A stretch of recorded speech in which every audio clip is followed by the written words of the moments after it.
Notre Seigneur Jésus dit que dans tous les temps anciens, beaucoup de personnes justes, le sang de ceux qui ont tué, retomberait sur la responsabilité des pharisiens. Quelle en est la raison? Le Seigneur dit, les pharisiens, Dieu a envoyé beaucoup de prophètes et de justes. Ceux d'entre eux qui ont tué, ont tous tué par les pharisiens. C'est pourquoi le Seigneur dit, et par l'Esprit Saint de Dieu il est dit aussi, je vous envoie, mes prophètes, mes apôtres et mes enseignants, vers vous. Vous en tuerez certains, et les crucifierez. Certains vous les flagellerez dans vos synagogues, d'une ville, les persécuterez de ville en ville. C'est pourquoi tout le sang des justes qui a été vers retombera sur vous, depuis Abel jusqu'au fils de Barachi, Zacharie. Zacharie que vous avez tué entre le temple et l'autel. Je vous le dis en vrai, tout cela retombera sur les gens de cette nation. Le Seigneur dit, le sang de ceux qui ont tué retombera sur les pharisiens. Pourquoi sur les pharisiens?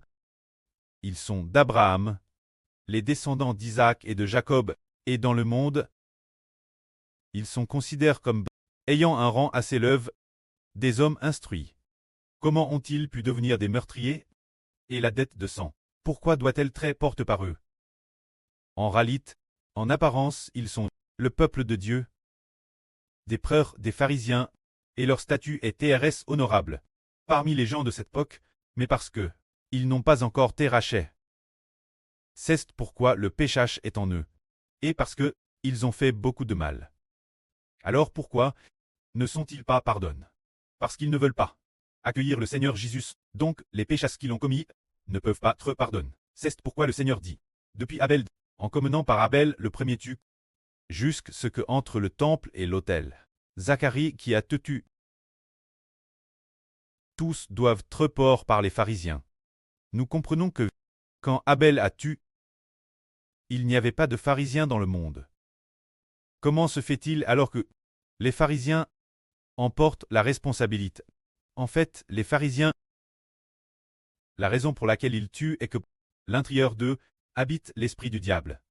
En apparence, ils appartiennent à Dieu, mais en réalité, ils ne veulent pas accueillir le Seigneur Jésus. Ceux qui rejettent le Seigneur Jésus sont les pharisiens. Et parce qu'en eux, ils ont rejeté le Seigneur, leurs péchés n'ont pas été lavés. Ils ont donc commis beaucoup de choses mauvaises. Beaucoup de péchés sont dus au fait de ne pas accueillir le Seigneur et de ne pas aimer le Seigneur. C'est pourquoi il y a eu et compté engendré de TRS nombreux PHS, parce qu'ils ne respectent pas notre Seigneur et ne l'accueillent pas. Cela engendre beaucoup de PHS.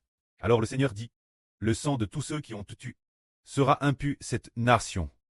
Cela fait référence au Seigneur Christ. Ceux qui n'acceptent pas le Seigneur Jésus, ce sont ces pharisiens qui en porteront la responsabilité.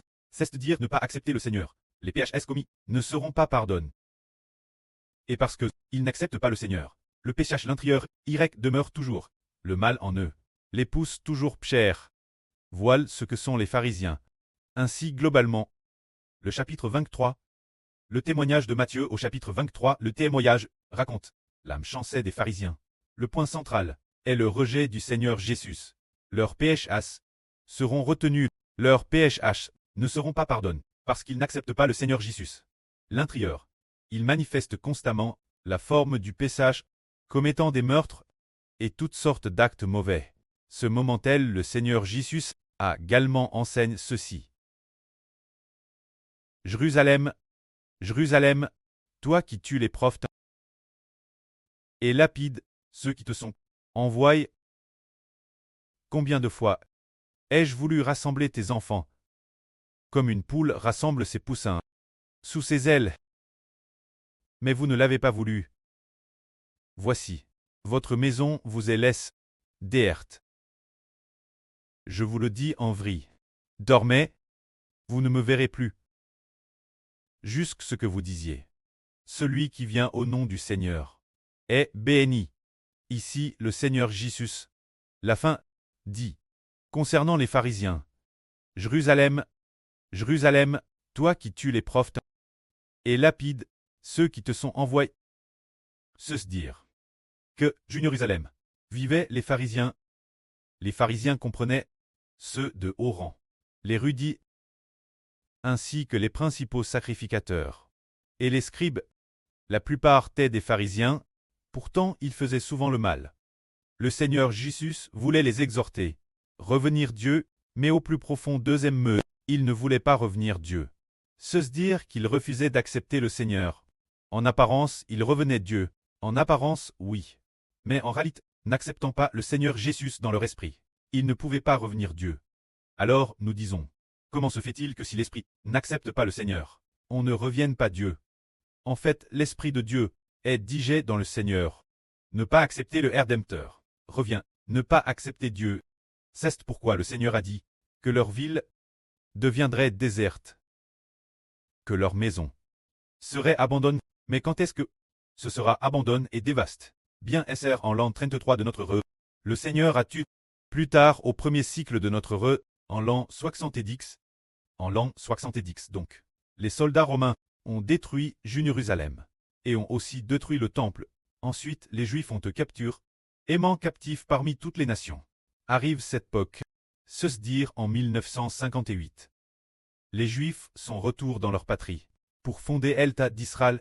Mais Dieu, le Seigneur Jésus-Christ a prophétisé que pendant la future grande tribulation, les Israéliens, bien qu'ils aient DJ font leur tâte, font en 1958, mais le Seigneur a dit qu'il ne restera pas une pierre sur une autre pierre, tout sera détruit, afin que s'accomplisse dans l'Apocalypse. La BT discorne, assigeant Jérusalem, c'est dire que l'avenir Jérusalem sera attaqué par toutes les nations. Pour quelle raison sera-t-elle attaquée? Cause de leur chasse. Et aussi parce qu'ils ont eu le Seigneur Jésus. Jusqu'en faudra-t-il attendre pour que Dieu pardonne les PHAs des Juifs, jusqu'à ce qu'ils disent « Béni soit celui qui vient au nom du Seigneur », jusqu'à ce qu'ils acceptent le Seigneur Jésus-Christ.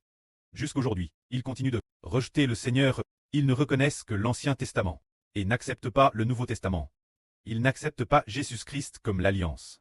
C'est pourquoi Dieu, au moment de la grande tribulation, les attaquera pour faire naître dans leur cœur le désir d'accepter le salut du Seigneur Jésus. Ce moment-tel, leurs PHH seront pardonnés. Ce moment, nous arrivons au chapitre 24. Le témoignage de Matthieu, le chapitre 24 parle de la venue future du Seigneur Jésus-Christ. Ce moment-tel, le Seigneur a en main ses disciples.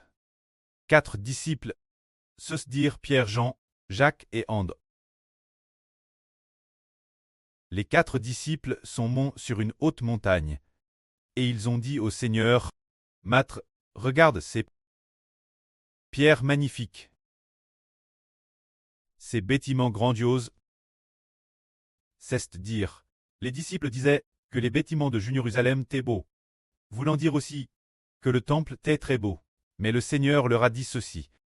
Il a dit ses disciples, « Ne voyez-vous pas tous ces bâtiments du temple? Je vous le dis en vrai. L'avenir ici, il ne restera pas une pierre sur une autre pierre, car chaque pierre sera renversée. C'est ce que le Seigneur a dit. L'avenir, le temple sera détruit, et Jérusalem sera détruite. Et pour quelle raison sera-t-elle détruite?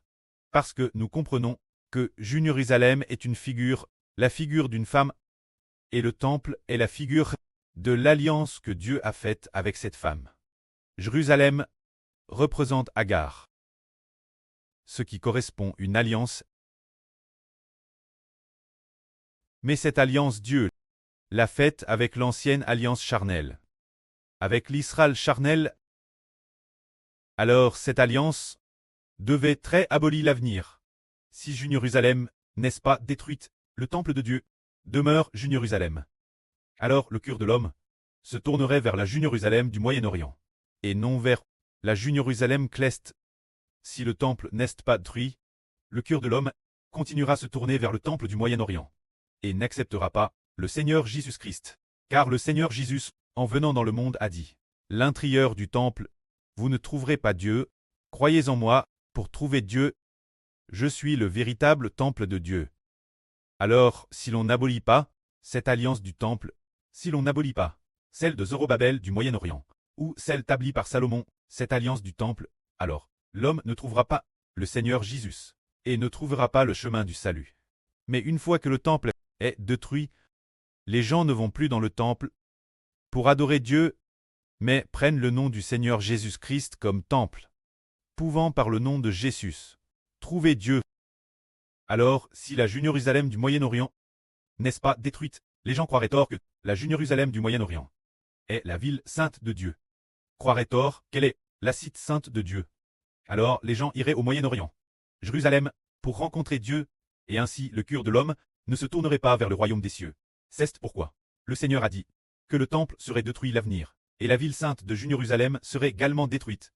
Ainsi nous voyons que lorsque le Seigneur Christ a été crucifié et a rendu le dernier soupir, le voile du temple, c'est dire en deux, cela symbolise que Dieu a aboli cette arche de l'alliance. Et l'alliance qui y était liée, abolissant ainsi l'alliance établie avec l'Israël du Moyen-Orient, pour établir avec une nouvelle nation, un peuple nain de l'Esprit Saint. Une alliance, ce peuple s'appelle l'Israël spirituel, avec qui l'alliance est établie, puisque le temple a été aboli. Désormais, le Seigneur Jésus-Christ devient le temple de Dieu. Quand nous prions, quand nous servons Dieu, c'est au nom du Seigneur Jésus, ce qui équivaut venir dans le temple de Dieu, tous ceux qui sont sous le nom du Seigneur Jésus-Christ, tous ceux qui décèlent au nom du Seigneur Jésus-Christ, qui au nom du Seigneur Jésus-Christ servent Dieu, deviennent ceux qui appartiennent à la nouvelle alliance.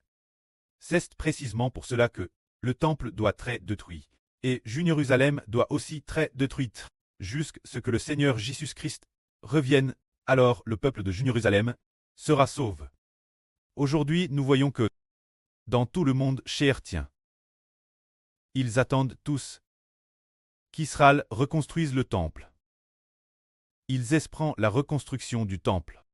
Ils croient tort que la reconstruction du temple, alors le Seigneur Jésus-Christ viendra, dans ce qu'ils appellent le troisième temple. Mais agir ainsi revient abandonner le Seigneur Jésus. C'est le Seigneur Jésus seul qui peut nous faire trouver Dieu. Et réfléchissons-y. Pouvons-nous recevoir l'Esprit de Dieu, grâce au temple de l'Ancien Testament, ou celui du Nouveau Testament? Le Seigneur Jésus-Christ tend le temple, c'est par le nom du Seigneur Jésus comme temple que nous trouvons Dieu. En réalité, c'est par le nom du Seigneur Jésus-Christ comme temple que nous trouvons Dieu. Ainsi, par le nom du Seigneur Jésus-Christ, nous pouvons servir Dieu. Que la gloire soit rendue auprès et au Seigneur.